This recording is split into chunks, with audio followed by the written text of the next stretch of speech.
Hey, I'm Liz. I spent almost $2,000 buying every camping tent that REI has ever produced, then I tested them over a period of about 2 months, and after doing so, I discovered that there is a massive performance gap between their best and their worst offerings. So in this video, I'll show you exactly which models to grab immediately and which ones to avoid even when they go on sale.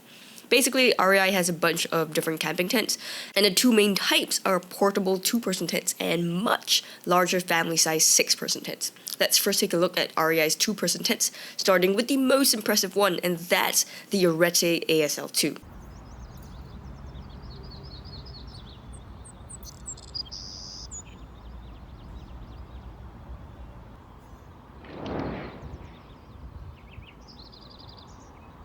The Arete is one of REI's highest rated tents. It's meant not only for off-season camping but also for winter camping, and to top it all off, the minimum trail weight is surprisingly light for such a hardy tent. How exactly does this work? The key feature the Arete has, adjustable mesh. For off-season camping but not in winter, I could unzip not only the front window but also the top mesh and the small triangle vent at the back.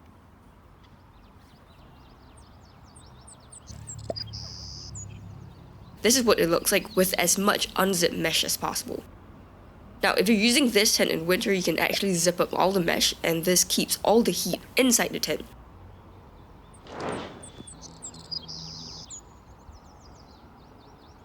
There is no season apart from summer where I live, but here's a test that I hope helps anyway. When I was testing the Arete, the outside temp was about 30 degrees Celsius, and inside was a whopping 42 degrees, whereas the other REI tents have much lower temperatures. The MSRP was about $450, but I paid just slightly over $300 because I got it for about 30% off, and I think this is a fantastic price for a 4-season tent on a budget. It's probably the best one out there for the price, and you can even use it in the off-season because of all the adjustable mesh. But take note that the Arete is the REI tent with the least amount of mesh. Even though it's, adjustable, the max amount of mesh is only about 15%. So you can use this only in the off-season or in winter. It's super scorching in the summer, and you need a lot more mesh and ventilation for that.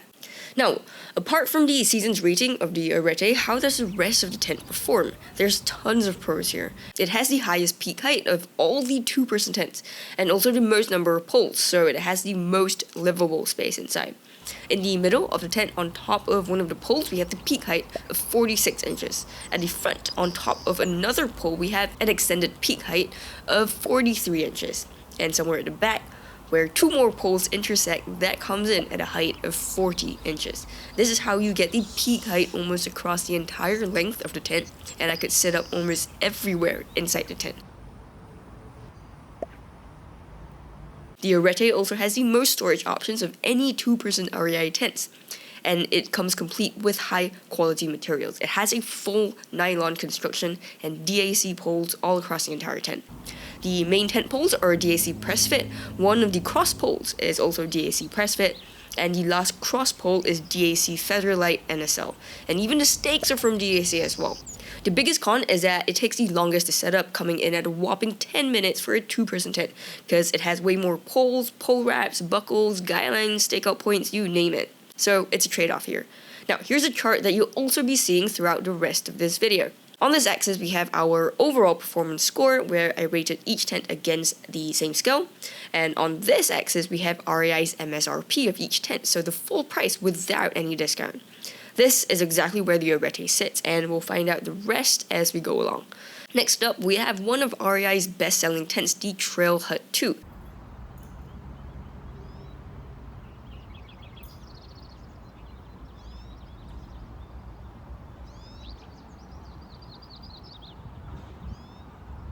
The Trail Hut is meant to be not too expensive, offers the best value for money, and even lightweight enough for short backpacking trips.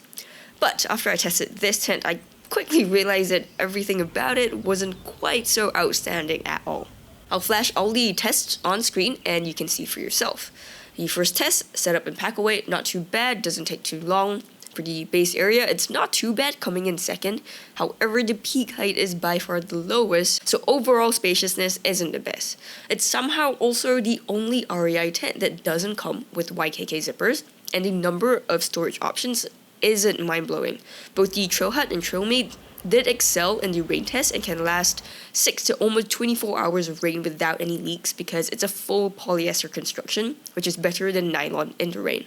But somehow it had the thinnest materials of all the other REI tents, and the minimum trail weight also isn't the best despite the thin materials. In fact, in this other video right here, I tested the Trail Hut against 3 other tents in the same price range of about $200. These are the North Face, Marmot, and Coleman, and I found that, well, as you can see for yourself, the Trail Hut is just kind of average. In that video, I recommended the North Face Stormbreak as the best tent in the $200 range, and, well, my recommendation still hasn't changed, and here's why. I went through all of this in that other video, so here's just a quick summary. With the Stormbreak, you get a slightly cheaper retail price but no footprint. The setup takes longer but has way more livable space and base area. There are also loads more features, though one big con to the Stormbreak is the lack of vents. I really like that I could guy out the rainfly at all 4 sides though, so that adds to the ventilation.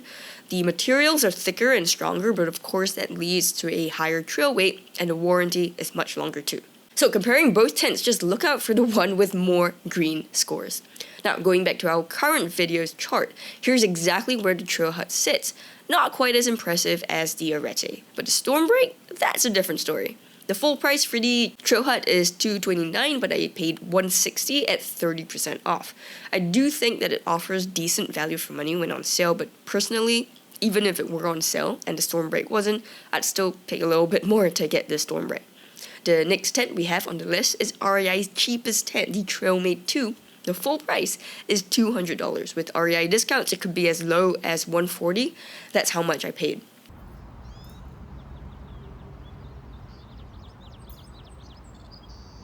Compared to the rest, this setup and pack away is the quickest, and the minimum trail weight comes in at just 4.1 pounds.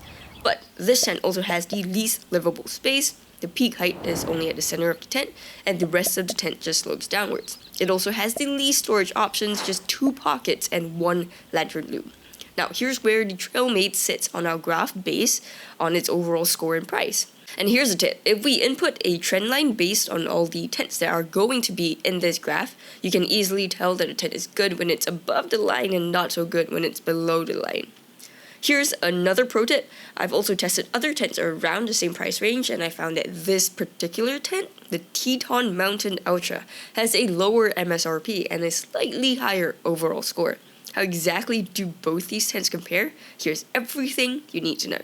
The MSRP for the Trailmade is much higher, but on discount, both tents have quite similar prices. The Trailmade comes with a provided footprint though, which the Teton does not, and since footprints typically cost about $20 to $30, they're overall about the same price. The Trailmade takes a minute less to set up, and that's because it has 1 less pole than the Teton. The Teton has an extra ridge pole up top, giving it 2 vertical walls on the lengths of the tent, hence much more livable space inside. The peak height is also 4 inches higher, the base area is more than 3 square feet bigger, and they both have 2 doors, but the Teton has very much more user-friendly door pockets, where you stow the fabric into these neat pockets instead of having to tie them up with toggles.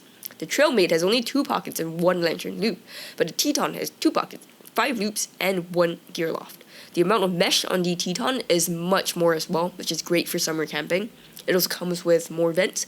You can stake down all 4 sides of the rainfly, which is much better for rainy day ventilation, but thankfully both tents did very well in the heavy rain test. The flooring and canopy materials are double the thickness of the Trailmade, and the rainfly is also higher quality ripstop instead of just regular polyester. But because of the much thicker materials, the weight is significantly heavier. And of course, you get a much longer warranty, since REI warranties are always limited to 1 year.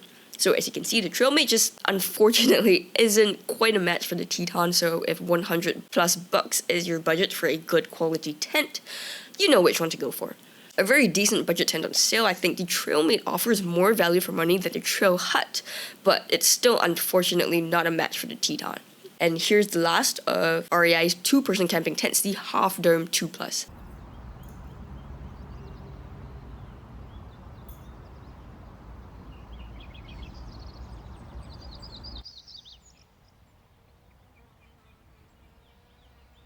The best use for this tent is apparently backpacking, but because the tent is made mostly of polyester taffeta, the trail weight isn't very lightweight. A great niche that this fills though is that you have the option of getting a bigger base area than a 2-person tent, so you can store more gear in your tent without having to buy a 3-person tent and lug around all that extra weight. Another super cool feature that none of the other tents have is the half rainfly. If you don't want to remove the rainfly completely, you can actually just undo half of it, roll that half up, and then tie up all the fabric with the toggle at the top of the tent. This makes for great views without having to take out the fly. The benefit of this is that if it rains, you can quickly get out of the tent, roll everything back down, secure the buckles and the guy lines in under 1 minute if you're quick. I didn't think I'd need something like this, but I found it much more useful than I expected. As for the scoring, it's quite decent, much better than your average REI tent, but the pricing is definitely not cheap with an MSRP of $350, and I paid about $250 for it after discount. I thought it was cool that this tent came in a 2+ version, but somehow the base area of my storm break was still bigger than the 2+ version, so yeah, I think you know where I stand. Next, we're going to move on to REI's family tents. All of these come in both 4- and 6-person versions, and my favorite tent of the lot is the REI Base Camp 6.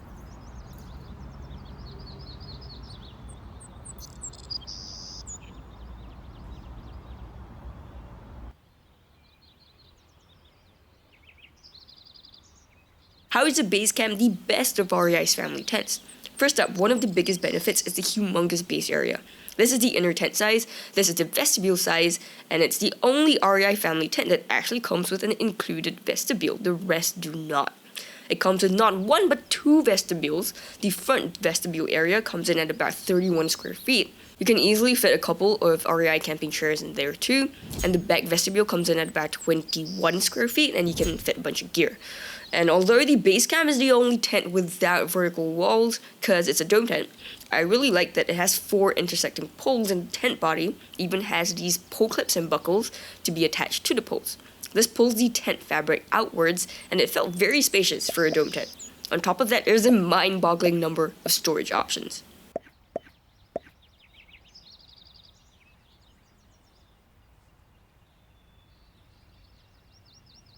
Remember, this is a 6-person tent, but I got a whopping 14 pockets all around the entire tent and 20 loops to hang tons of stuff. It definitely outshines the rest of the family tents in terms of comfort and features. And the Base Camp is by far the best REI family tent in the rain. It's the only tent with a full rainfly that extends almost all the way down to the ground. After a super heavy 1-hour rain test, there were no leaks at all, and it comes with a whopping 4 vents that can be opened and closed from the inside.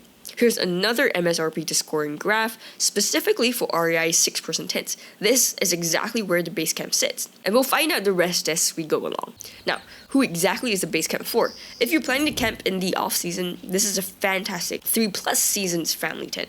There isn't a lot of mesh on this Base Camp. The 4 vents in this tent aren't very big, and especially with the full rainfly on, I found that it got a bit hot and stuffy on summer days. But this makes it the best choice for outside of summer camping. If you want to use it for summer though, I recommend leaving the 2 doors or the 2 windows open for some cross ventilation. It's still bearable, but not the best tent for hot summers. The MSRP is a little bit on the steep side, but I got it for like 25% off, so I paid quite a lot less. And for the price, it's a great tent if you need a 3+ seasons family tent.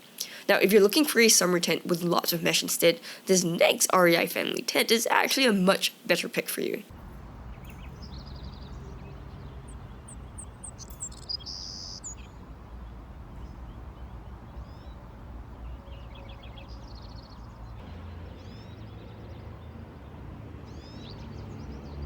If you've ever seen a regular summer cabin tent, typically only the roof has ceiling mesh plus a few large or maybe even not so large windows.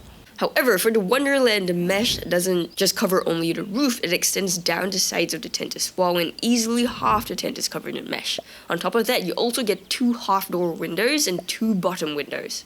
Another reason I'd pick the Wonderland is if you love having tons of space and livability in your tent. In fact, stepping into the Wonderland is almost like walking into a sort of portable mansion.